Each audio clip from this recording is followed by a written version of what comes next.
రక్షణ పొందడానికి ఇక్కడ మనకు జాతితో కానీ, వంశముతో కానీ, కులముతో కానీ, మతముతో కానీ సంబంధము లేదు. రక్షణ అంటే నీ ఆత్మను నీవు కాపాడుకోవడం.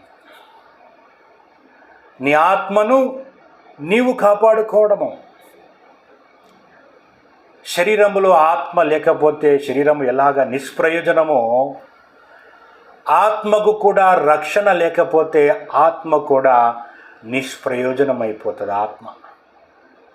ఆత్మ ఎటు పోతుందో తెలియదు ప్రజలకి. కాబట్టి రక్షణ అనేది ఎంతో అవసరం. రక్షణ అనేది ఎంతో అవసరం. దేవుడు మరి తన ఆత్మను మనకిచ్చి, శరీరాన్నిచ్చి, రూపాన్నిచ్చి